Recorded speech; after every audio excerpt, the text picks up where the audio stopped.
निशिकांत दुबे। धन्यवाद सभापति महोदय। क्या बोला भाई? आए थे हरिभजन को ओटन लगे कपास। पौधा पहाड़ निकली चुईया। शहीदों की चिताओं पर खड़ी कांग्रेस जिसने भारत को विभाजित किया, आज राहुल गांधी के बयान से मुझे लड़खड़ाती हुई नजर आई सभापति महोदय।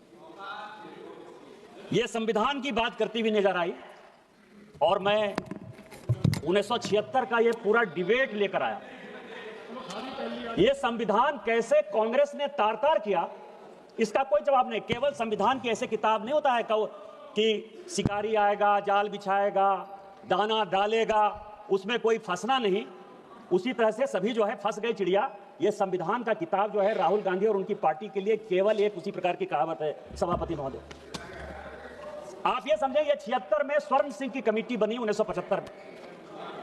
उन्होंने सारे इंस्टीट्यूशन को खत्म कर दिया अध्यक्ष महोदय, जिसके लिए आज फिर से लगे हुए हैं। इस संविधान में 121 बार राष्ट्रपति का जिक्र है। इस संविधान में 121 बार राष्ट्रपति महोदय का जिक्र है। आपको आश्चर्य होगा कि एक संशोधन के माध्यम से राष्ट्रपति के सारे अधिकार को कांग्रेस ने खत्म कर दिया। राष्ट्रपति रबर स्टैंप हो गया। राष्ट्रपति जो कैबिनेट कह कर देगी उस पर मोहर मारना उसका अंतिम लक्ष्य हो गया। राष्ट्रपति का इंस्टीट्यूशन खत्म हो गया। इंदिरा गांधी ने इसी वोट चोरी करके जब रायबरेली का चुनाव जीता और जब फैसला हुआ कोर्ट का, तो ऐसा सिचुएशन इस व्यक्ति ने पैदा किया, इस पार्टी ने पैदा किया कि आपको आश्चर्य होगा कि 3 जज को बाईपास करके एक ऐसे चीफ जस्टिस को बना दिया जो 8.5 साल तक इसका मुख्य न्यायाधीश रहा। प्रेस की पूरी स्वतंत्रता खत्म हो गई। इंडियन एक्सप्रेस के एडिटर रामनाथ गोयनका से लेकर सारे लोग जो कुछ कहते थे, और यह केवल इस संविधान संशोधन में हुआ। आज वो इंस्टीट्यूशन की बात करते थे, यूपीएससी जैसी संस्था, और ये पूरे सदन को जानने वाली बात है। यूपीएससी जैसी संस्था जो आईएएस और आईपीएस और ऑल इंडिया सर्विसेज को पैदा करती है।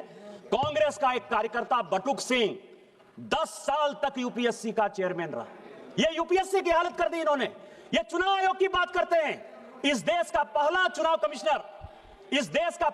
चुनाव कमिश्नर सुकुमार सेन, जब वो रिटायर होते हैं तो उसको सूडान का ये राज्यपाल बना देते हैं। वीएस रमा देवी जब रिटायर होती है उसको हिमाचल का गवर्नर बना देते हैं। टीएन शेषन जब रिटायर होते हैं तो उसको अहमदाबाद में भारतीय जनता पार्टी के खिलाफ कैंडिडेट बना देते हैं। और एमएस गिल जब रिटायर होते हैं तो वो इस केंद्र के मंत्री 10 साल तक इसी सदन में रहते हैं। किस चुनाव आयोग की बात करते हो? किस ईमानदारी की बात करते हो? किस पारदर्शिता की बात करते हो? कौन सी कांग्रेस की बात करते हो? सीबीआई की बात कर रहे थे। अश्वनी कुमार जो सोनिया गांधी जी और राहुल गांधी का सिक्योरिटी अफसर था, वो सीबीआई का डायरेक्टर बनाया जाता है। रंजीत सिन्हा जो कांग्रेस के अहमद पटेल के यहां रोज बैठता था और जिसकी डायरी पकड़ाई कि उसने कांग्रेस के कितने नेता कब कहां गए, उसको सीबीआई का डायरेक्टर बना देता। कौन सी बात कर रहे हो यार? सीबीआई का यही हाल, आईबी का यही हाल। एमके नारायण को जो है ढोते रहे, कभी गवर्नर बना दिए, केवल कभी नेशनल सिक्योरिटी एडवाइजर बना दिए। किस तरह की बात करते हो? हाँ, हम आरएसएस के हैं, मुझे गर्व है कि हम आरएसएस के हैं। और आरएसएस के इसीलिए हैं कि ऋण है शरीरों में, ऋण है शहीदों का मगर कैसे चुकाएंगे। ऋण है शहीदों का मगर कैसे चुकाएंगे। लहू की जब तक बूंद है तब तक तिरंगा लहराएंगे। यही आरएसएस का मापदंड है और यही हमारा विषय है। अध्यक्ष महोदय, वोट चोरी और एसआईआर, ये पूरा डॉक्यूमेंट जो है राहुल गांधी के लिए ही लेके आया। ये 1980 का, अध्यक्ष महोदय, ये 1980 का कांग्रेस का, ये क्या करना चाहते हैं ये देश को जानने वाला विषय सर। और मैं सबसे पहले ये बताऊंगा, ये 1980 का जवाब है पी शिवशंकर का, कांग्रेस के मंत्री थे। इंद्रजीत गुप्ता जो है उन्होंने प्रश्न पूछा और ये कॉन्स्टिट्यूएंसी वाइज बिहार का ही चुनाव, चूंकि अभी डॉक्टर संजय जायसवाल बोल रहे थे, बिहार के काफी लोग बोले कि एसआईआर के बाद हम बड़े बहुमत से जीत कर आए हैं। आपको आश्चर्य होगा सर कि 324 की विधानसभा थी, 324 की, पूरे लिस्ट के साथ है, मैंने नहीं दिया, वो पी शिवशंकर ने इस फ्लोर पर दिया है। 81 विधानसभा में दोबारा पोल करना पड़ा, काउंटर मांड हुआ था। और इस 81 विधानसभा में यदि आप कहेंगे तो उसका नाम पढ़ दूंगा सर। विश्रामपुर में 50 जगह जो है बैलेट बॉक्स छीन लिए गए रास्ते में आते हुए। पांकी में बूथ नंबर 28 पर जो है सारे छीन लिए गए। रफीगंज में, नोखा में, भभुआ में, दिनारा में, काराकरी में, मसरख में, बख्तियारपुर में, बाढ़ में 81 जगह पर चुनाव काउंटरमांड हुआ था सर। इसी बैलेट पेपर के कारण schedule caste, schedule tribe, OBC को वोट नहीं देने दिया जा रहा था सर। आज क्या आप फिर से वही वापस आना चाहते हैं?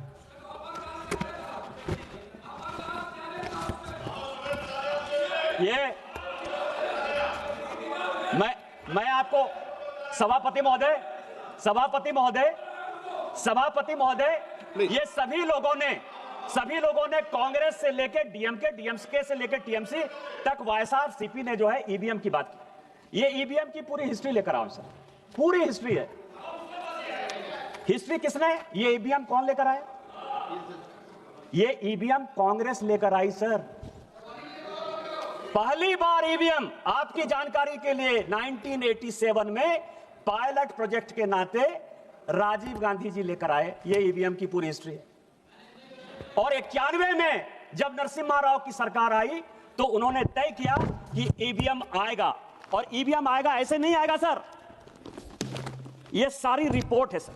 ये रिपोर्ट है 1961 के सेलेक्ट कमेटी की, और ये रिपोर्ट है 1971 की सेलेक्ट कमेटी की। ये पूरे पार्लियामेंट को जानने वाली बात है। दोनों रिपोर्ट के अध्यक्ष जगन्नाथ राव कांग्रेसी थे। और जो 1971 की रिपोर्ट बनी उसमें एचआर गोखले जो कांग्रेस के लॉ मिनिस्टर थे। और दोनों रिपोर्ट में क्या कहा? दोनों रिपोर्ट में यह कहा कि एसआईआर की आवश्यकता है।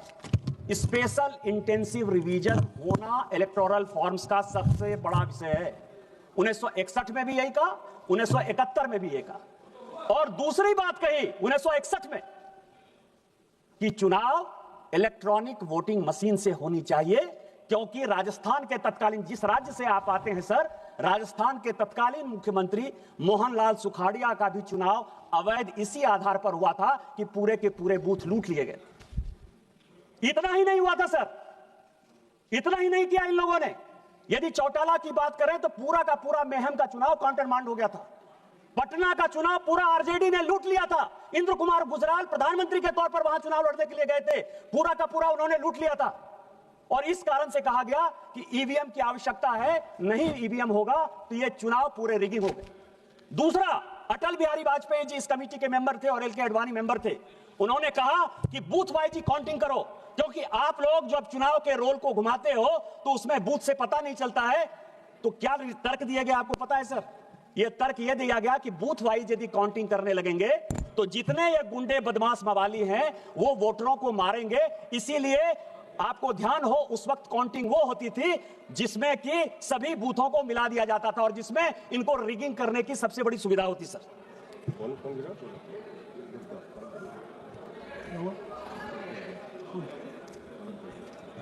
गिरे ठीक है ना, पेट बुढ़िया। चलो बोलिए बोलिए। अध्यक्ष महोदय, बड़ा ये लोग, मैं आपको बताऊं कि इतिहास के पन्नों को तोड़ना मरोड़ना यदि कोई सीखे तो उसको कांग्रेस से सीख जरूर लेनी चाहिए सर। चलो बाहर ले लेना, बाहर पेट मुड़ा कोई। यदि किसी को इतिहास के पन्नों को तोड़ना और मरोड़ना है तो उसको कांग्रेस से सीख लेनी चाहिए। आज कांग्रेस के वक्ता ने बड़ा भाषण देते हुए कहा कि राजीव गांधी जी ने 1988 में इस देश का इलेक्टोरल रिफॉर्म्स का सबसे बड़ा संशोधन किया।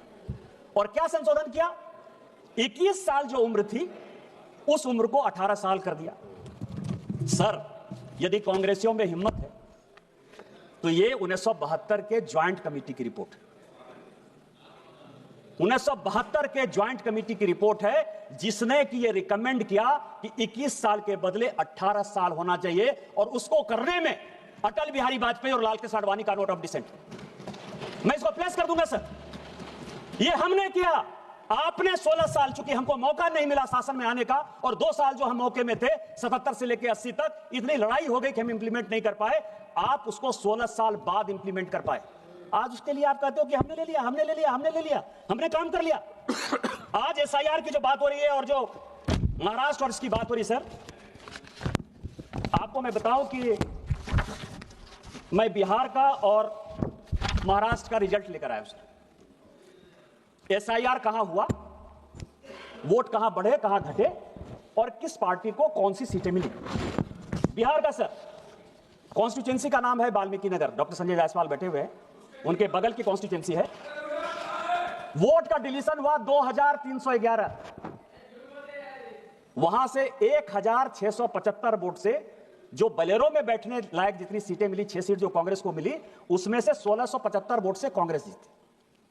दूसरा सीट है चनपटिया, एसआईआर से डिलीशन हुआ 1033, इंडियन नेशनल कांग्रेस 602 वोट से जीती। तीसरा सीट है ढाका, एसआईआर का डिलीशन हुआ 457, 178 सीट से वोट से आरजेडी जीती। और उसमें 298 लोग ऐसे हैं सभापति महोदय, आपकी अध्यक्ष महोदय, आपकी जानकारी के लिए, जो विदेश में बैठे हुए हैं, दुबई में और कुवैत में, और उन्होंने यहां वोट डाल दिया। चौथी सीट है फारबिसगंज, एसआईआर का डिलीशन हुआ 1400, 221 वोट से कांग्रेस जीती। पांचवी सीट है बलरामपुर, जिसमें 1468 डिलीशन हुआ और हम जीते एलजेपी रामविलास 389 वोट से। इसके बाद सीट है रामगढ़, 1197 वोट से का डिलीशन हुआ, 30 वोट से बहुजन समाज पार्टी जीती। और इसके बाद सीट है जहानाबाद, जहां 1832 वोट एसआईआर से डिलीशन हुआ, 793 वोट से आरजेडी जीती। हम हारने वाले हैं सर, लेकिन हम इस देश के लिए, दलितों के लिए, पिछड़ों के लिए, शेड्यूल कास्ट के लिए, शेड्यूल ट्राइब के लिए हम वोट की राजनीति नहीं करते। हम राजनीति देश की करते हैं कि जो लोग एसआईआर में, मेरे माँ पिताजी का नाम कटा, मेरे माँ पिताजी गांव में नहीं थे, मेरे माँ पिताजी शहर में रहते हैं, मेरे साथ दिल्ली में रहते हैं, उनका नाम कटा। और मुझे खुशी है कि उनका नाम कटा, क्योंकि वो दिल्ली में रहते हैं तो किसी कीमत पर बिहार में वोट देने के अधिकारी नहीं थे। 70 साल का एसआईआर है क्या सर? 70 साल का एक आदमी तजीमुल, मैं आपको नाम कहता हूं क्योंकि मुझे पार्टी ने प्राणपुर का इंचार्ज बनाया था सर। एक मुझे खबर मिली, मैं उसके घर पर गया, तजीमुल नाम था। 70 साल में वो आदमी आकर कहता है कि मैं वोटर लिस्ट में अपना नाम डालना चाहता हूं। इलेक्शन कमीशन ने पूछा कि 18 साल जब वोटिंग का राइट हो गया तो आप 70 साल तक क्या कर रहे थे? 2020 के वोटर नहीं, 2015 के वोटर नहीं, 2010 के वोटर नहीं, 2005 के वोटर नहीं। तो क्या आपको लगता है कि यह देश जो है वो बांग्लादेशी वोटरों से जो है बिहार का चुनाव होगा, देश का चुनाव होगा? यदि तजीमुल, मैं नाम बता रहा हूं, मैं आजिम नगर का तजीमुल है, मैं नाम बता रहा हूं, पप्पू यादव बैठो, आप बैठो, मैं नाम बता रहा हूं, आजिम नगर का तजीमुल है जो 70 साल में जो बनना चाहता था। बैठो जनाब। तीसरा सर, महाराष्ट्र की बात है सर। महाराष्ट्र में कलवा एक सीट है सर, वोटर बढ़े 41,000। सुप्रिया सुले जी के पार्टी के जितेंद्र अहवाट जीते 96,000 वोट से। भिवंडी वोट बढ़ा 37,000। 52,000 वोट से रईस कसाम शेख चुनाव जीते सर। खेड अलांदी 23,000 वोट बढ़ा, 51,000 वोट से बाबाजी रामचंद्र काले जीते। मेरे पास पूरी लिस्ट है, मेरे पास 100 जगह की लिस्ट है। यदि कहेंगे तो मैं प्लेस कर दूंगा, इतना समय में लेना नहीं चाहता, लेकिन मैं ये कह रहा हूं, यदि वोट इंक्रीज हुआ तो फायदा महायुति को हुआ। एसआईआर में वोट यदि डिलीट हुआ तो फायदा आरजेडी कांग्रेस को हुआ। इसके बाद भी आपको जो है एसआईआर खराब लग रहा है। एसआईआर क्यों ये विरोध कर रहे हैं सर, उसके पीछे का रीजन मैं आपको बता दूं। जो कल माननीय प्रधानमंत्री जी ने कहा, ये किताब लेकर आया हूं sir, Indian national Congress and the Muslims.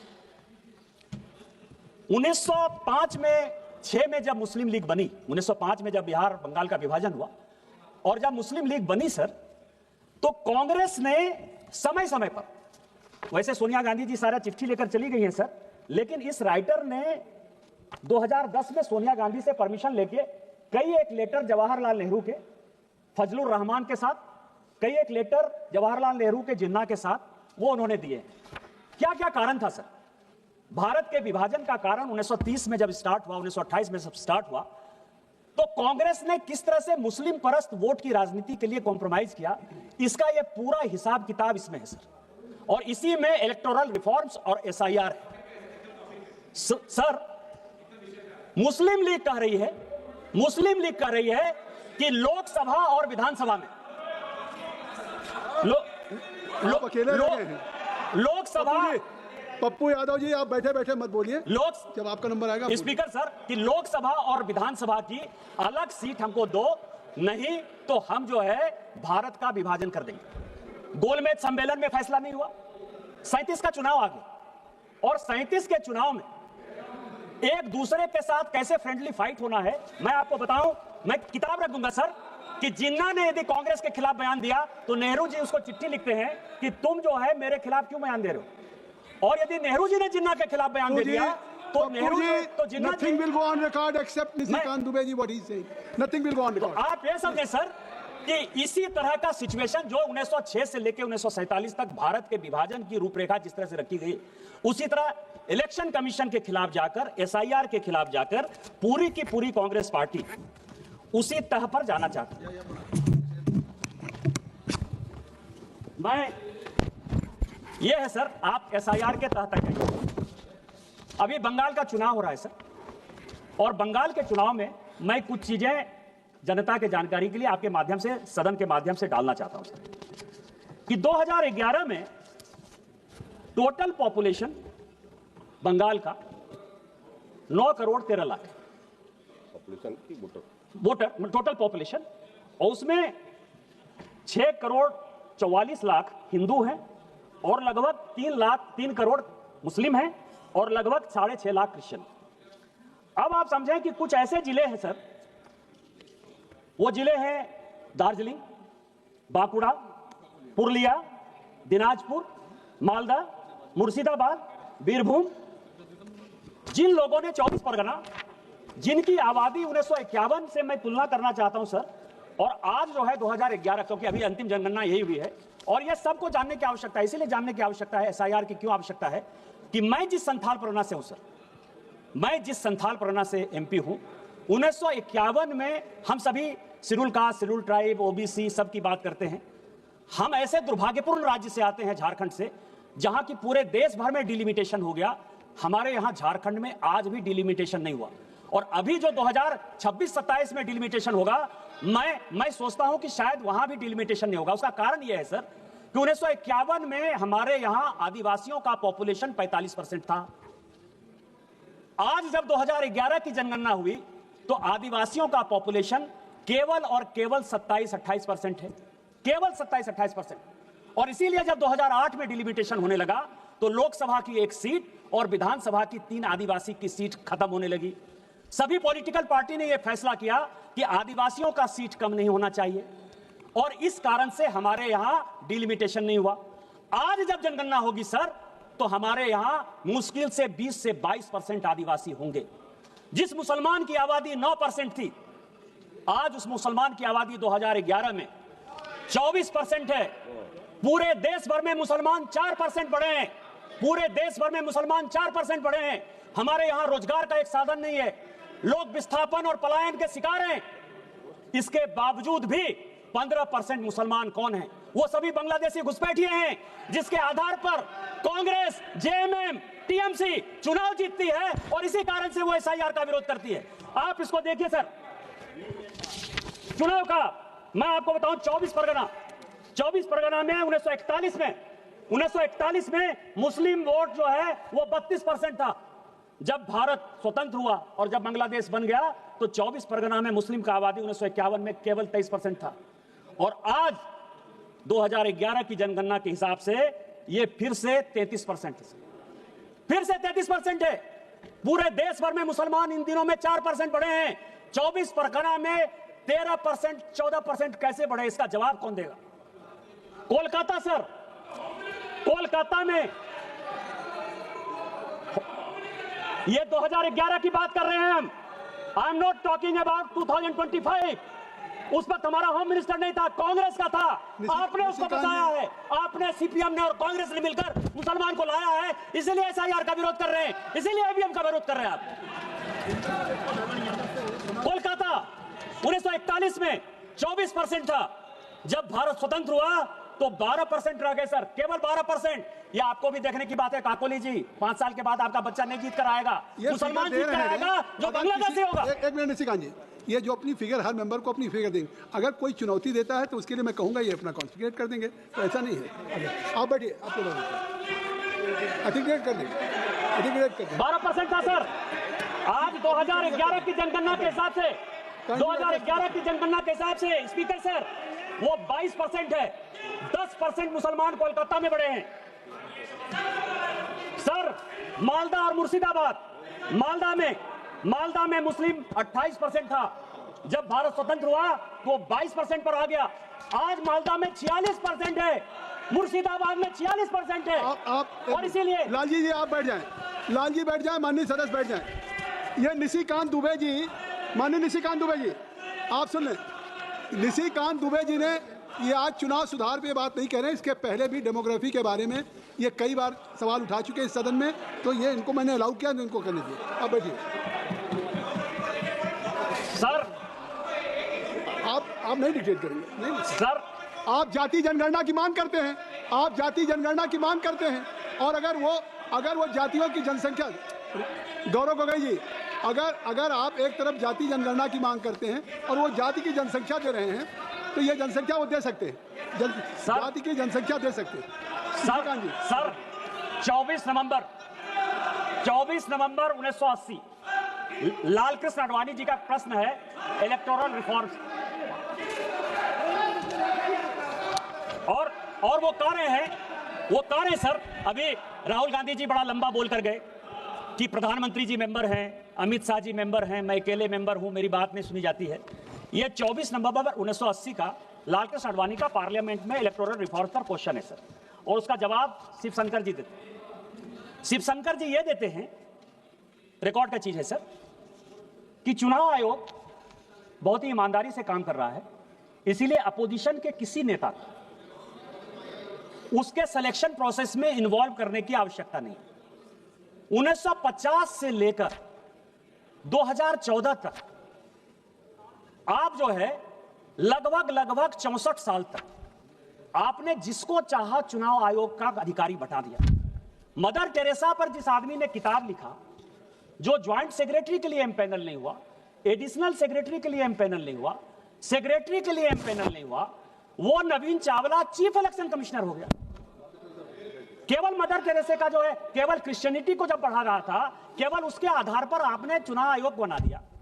MS Gill, जिसने की राहुल, जब Sonia Gandhi ji office of profit के चक्कर में फंस गई और लगा कि ये दीवार हो जाएंगी, 6 साल के लिए चुनाव लड़ने के लिए काबिल नहीं रहेंगी, उस एमएस गिल को आपने जब बचाया, उसने उसके रिटायर होते ही 10 साल तक उसको ढोते रहे, आप केंद्र में मंत्री बनाए रखे। आज आप जो है 100 चूहे खा के बिल्ली चले हज को। हमने तो कम से कम एक कमेटी बना दी कि कम से कम आपको चुनाव आयोग के घोषणा के पहले, यदि आपको लगता है कि बात नहीं सुनी जाती है, तो चुनाव आयोग के घोषणा के पहले आपको लिस्ट भेज देते हैं, आप उस कमेटी के सदस्य होते हो, कम से कम नोट ऑफ डिसेंट आप लिख देते हो। हम लोगों के नेता को सर, चाहे वो अटल जी हो, चाहे आडवाणी जी हो, चाहे मोदी जी हो, चाहे अमित शाह जी हो, चाहे सुषमा जी हो, जब वो लीडर ऑफ द पार्टी थी, मुख्यमंत्री थी, तो उसको तो अखबार से ही पता चलता था ना सर। 1980 में आपने कहा कि introduction of electronic gadget for the purpose of exercise of votes हम इंप्लीमेंट करने वाले हैं। 1980 से आप जिन चीजों को पूरे देश को घुट्टी पिलाते रहे, हमारे जैसे लोगों को मूर्ख बनाते रहे, बैलेट से जो है आप लूट कर जो है हमारे वोटर को तंग करके यहां आते रहे और कहते रहे बार बार कि हम इलेक्ट्रॉनिक गैजेट से चुनाव लड़ेंगे, आज उसी ईवीएम के खिलाफ आप मुझे बताने की कोशिश कर रहे हो। इसके अलावा जो स्थिति है सर, ये तारकुंडे कमेटी आपने बनाई, आपने कहा कि इलेक्टोरल बॉन्ड, ये तारकुंडे कमेटी और ये गोस्वामी कमेटी की 2 रिपोर्ट लेकर आया, कहा कि स्टेट की फंडिंग यदि नहीं हो पा रही है तो एक ऐसा कॉर्पस बनाना चाहिए लाइक इलेक्टोरल बॉन्ड, जिसके आधार पर चुनाव की ट्रांसपेरेंसी हो। यह रिपोर्ट है सर। और दिनेश गोस्वामी साहब, आपको पता है कि केंद्र में मंत्री थे। जिस रिपोर्ट का जिक्र किया मैंने सर, पहली बार ऐसा हुआ ज्वाइंट पार्लियामेंट्री कमेटी में कि एक मेंबर ऑफ पार्लियामेंट के अंडर में कानून मंत्री HR गोखले उस ज्वाइंट कमेटी का मेंबर था सर। आपने उन सभी जगह जो है कमिट किया कि हम इलेक्टोरल बॉन्ड्स बनाएंगे। आज इलेक्टोरल बॉन्ड्स यदि आया, बीजेपी के पास आया तो कांग्रेस के पास भी आया, डीएमके के पास भी आया। डीएमके के तो पूरे जो किंग है सर, किंग मार्टिन, जो एकदम पूरा प्ले के गेम के किंग है, उन्होंने ही पूरा का पूरा पैसा दिया, टीएमसी को पैसा दिया। आप जो है इन सारे चीजों के बाद आप मुझे जो है उंगली दिखाने की कोशिश कर रहे हो। इस चुनावी प्रक्रिया में यदि किसी एक पॉलिटिकल पार्टी ने कंसिस्टेंट होकर अपने विचारों को स्पष्टता के साथ रखा तो केवल भारतीय जनता पार्टी। इस देश में, और मैं ऑन रिकॉर्ड ये बात कर रहा हूं, इस देश में 3 ही प्राइवेट मेंबर रिजोल्यूशन आज तक पास हुए। सभी सरकारी रिजोल्यूशन, सभी सरकारी बिल पास होते हैं। 3 रिजोल्यूशन पास हुआ है। एक रिजोल्यूशन पास हुआ है लाल कृष्ण आडवाणी का, जिन्होंने कि इलेक्टोरल रिफॉर्म्स पे रिजोल्यूशन पास किया। और आज जो कुछ भी आपको दिखाई दे रहा है, वीवीपैट दिखाई दे रहा है, ट्रांसपेरेंसी दिखाई दे रहा है, सीसीटीवी की बात कर रहे हो, चाहे वो चुनाव में कोई आदमी यदि गड़बड़ी करेगा तो जेल जाने की बात करते हो, 171 को मजबूत करने की बात करते हो, वो सारे के सारे लाल कृष्ण आडवाणी के पास किए हुए कानून हैं इस पार्लियामेंट से। और मैं इसलिए ये बातें कहता हूं कि दूसरा खुशनसीब सांसद मैं हूं जिसने 370 और 35A के खिलाफ जो है इसी पार्लियामेंट में आप ही लोगों से रिजोल्यूशन पास किया, क्योंकि मैं बहुत पुराना आडवाणी जी की तरह पुराना सांसद नहीं हूं।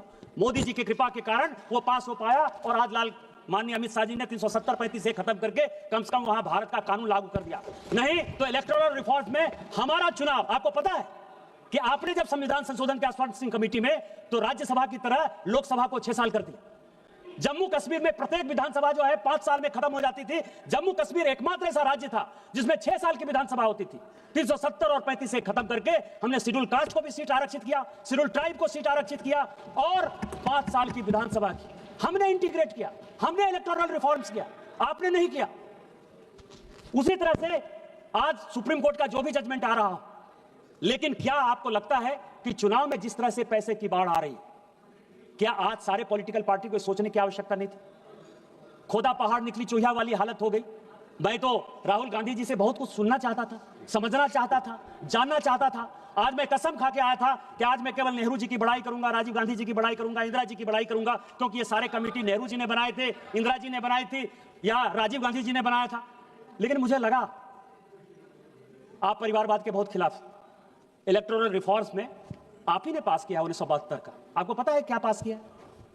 कि राष्ट्रीय अध्यक्ष का चुनाव, प्रदेश अध्यक्ष का चुनाव पूरे ट्रांसपेरेंट तरीके से होगा। आप ही ने, आपने कहा है, हमारे यहां 6 साल का, आप तो उस पार्टी में 20 साल रहे हो कीर्ति आजाद साहब, हमारे यहां अध्यक्ष को 2 टर्म मिलता है और 1 टर्म अध्यक्ष का 3 साल के लिए होता है। इसलिए नड्डा जी 2020 में बने हैं, उनका टर्म 2026 तक है। आप अपने यहां देखिए कि ममता बनर्जी जी जब से अध्यक्ष बनी है, कोई दूसरा अध्यक्ष नहीं बना है।